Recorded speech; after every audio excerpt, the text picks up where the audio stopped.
Welcome, curious minds. This is your friend Frank with another thought-provoking episode of the Clockwork Eye, where we endeavor to illuminate the mind, one insight at a time.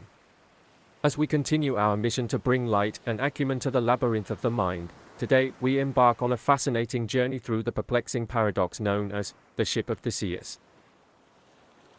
This ancient thought experiment, first posed by the Greek philosopher Plutarch, has puzzled and captivated thinkers for centuries, inviting us to question the very nature of identity, change, and the persistence of objects through time. So, join us as we navigate the choppy waters of this philosophical conundrum and discover how its implications extend far beyond the realm of ancient Greek maritime adventures. The Ship of Theseus, in its most basic form, presents a deceptively simple scenario. Imagine a ship, owned by the legendary Athenian hero Theseus, which is preserved by the city as a monument to his epic feats. As time passes and the ship's wooden planks begin to decay, each piece is gradually replaced with new timber until, eventually, every original component has been substituted. The question then arises, is the ship, now composed entirely of new parts, still the same Ship of Theseus, or has it become a fundamentally different object? This seemingly innocuous thought experiment strikes at the heart of our understanding of identity and the relationship between the whole and its parts. As the philosopher Thomas Hobbes remarked in his 1655 work, De Corpore, if some parts of the Ship of Theseus were kept in a storehouse, and afterwards any of the parts decayed were taken out, and new ones of the same shape and size put in, still there would remain one and the same numerical ship which was there at the beginning. Hobbes' observation highlights the crux of the paradox. If an object can maintain its identity despite the complete replacement of its constituent parts, then what is it that truly defines its essence? Is identity rooted in the physical continuity of an object's components, or is it something more abstract and immaterial, transcending the material realm? This question has profound implications for our understanding of personal identity and the nature of the self. Just as the Ship of Theseus undergoes a gradual transformation over time, so too do we as individuals change and evolve throughout our lives. From the constant renewal of ourselves to the ever-shifting landscape of our thoughts, memories, and experiences, the self is a fluid and dynamic entity, constantly in flux. As the philosopher David Hume famously argued in his Treatise of Human Nature, published in 1739, there is no impression constant and invariable. Pain and pleasure, grief and joy, passions and sensations succeed each other and never all exist at the same time. It cannot, therefore, be from any of these impressions or from any other that the idea of self is derived, and consequently, there is no such idea. Hume's radical skepticism challenges the notion of a fixed and immutable self, suggesting instead that personal identity is a product of our perceptions and experiences, constantly reshaping itself in response to the ever-changing stream of consciousness. This idea finds echoes in the work of contemporary philosophers such as Derek Parfit, who, in his 1984 book, Reasons and Persons, presents a thought experiment known as the teleportation paradox. Parfit imagines a scenario in which a person is scanned and their physical information is transmitted to a distant location, where a new body is constructed from the data.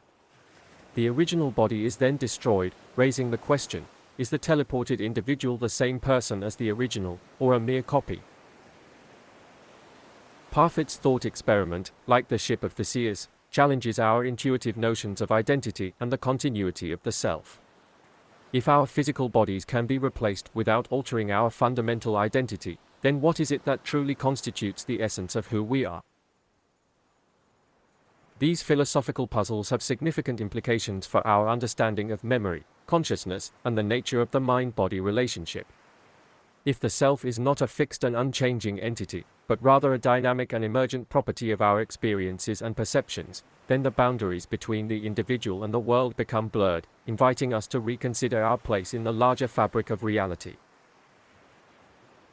As the neuroscientist and philosopher Sam Harris argues in his 2014 book, Waking Up, A Guide to Spirituality Without Religion, the conventional sense of self is an illusion. Positive emotions, like compassion and patience, are teachable skills, and the way we think directly influences our experience of the world.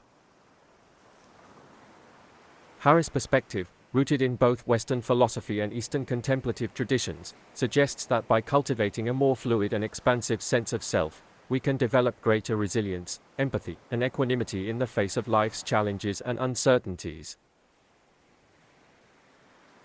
But the implications of the Ship of Theseus extend beyond the realm of personal identity and into the broader spheres of culture, society, and politics. Just as objects and individuals undergo gradual transformations over time, so too do the institutions, traditions, and belief systems that shape our collective existence. The philosopher and cultural critic Walter Benjamin, in his 1935 essay, The Work of Art in the Age of Mechanical Reproduction, argues that the advent of mass production and reproducibility has fundamentally altered the nature of art and authenticity. Benjamin suggests that the aura of uniqueness and originality that once surrounded works of art has been eroded by the ability to create countless copies and reproductions, challenging our understanding of what constitutes the real, or authentic, object. This idea has profound implications for our understanding of cultural heritage, historical preservation, and the role of tradition in contemporary society. As the philosopher Kwame Anthony Oppia observes in his 2006 book, Cosmopolitanism, Ethics in a World of Strangers, cultural purity is an oxymoron. The odds are that, culturally speaking, you already live a cosmopolitan life, enriched by literature, art, and film that come from many places, and that contains influences from many more. Oppia's insight suggests that, like the Ship of Theseus, our cultural identities are constantly evolving and absorbing new influences, creating a rich amalgamation of hybrid forms and shared experiences that transcend the boundaries of nation, ethnicity, and tradition.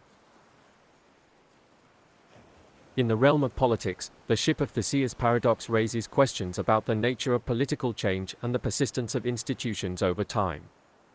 As the philosopher and political theorist Edmund Burke argued in his 1790 work, Reflections on the Revolution in France, a state without the means of some change is without the means of its conservation.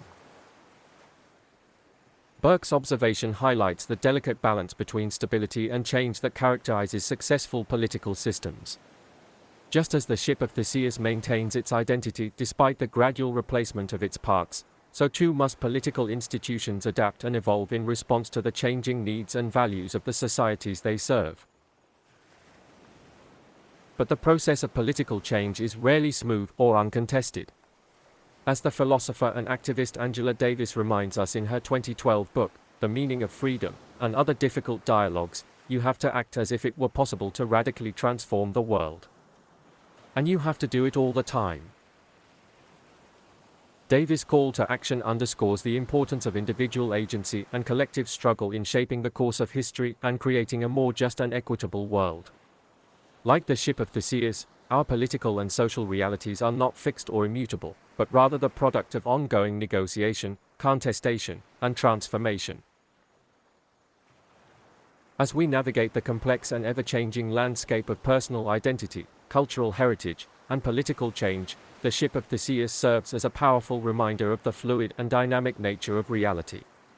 By embracing the paradox of identity and change, we open ourselves up to new possibilities for growth, adaptation, and transformation, both as individuals and as members of larger social and cultural communities. So, my dear Clockwork Eye viewers, I invite you to reflect on your own experiences of change and identity. How have the various planks of your life, your relationships, beliefs, and experiences shaped and reshaped your sense of self over time? And how can you cultivate a more flexible and adaptive mindset in the face of life's inevitable transformations? Share your thoughts and insights in the comments below, and let us continue to explore the rich and endlessly fascinating world of philosophical inquiry together. And as always, don't forget to like and subscribe to the Clockwork Eye for more mind-expanding content that will challenge your assumptions and broaden your horizons. Remember, as the Greek philosopher Heraclitus famously declared, the only constant in life is change. By embracing the fluid and dynamic nature of reality, we open ourselves up to new possibilities for growth, discovery, and transformation. Until next time, my fellow travelers on the path of wisdom, keep questioning, keep growing, and keep exploring the boundless mysteries of the human experience. This is your friend Frank at the Clockwork Eye, signing off.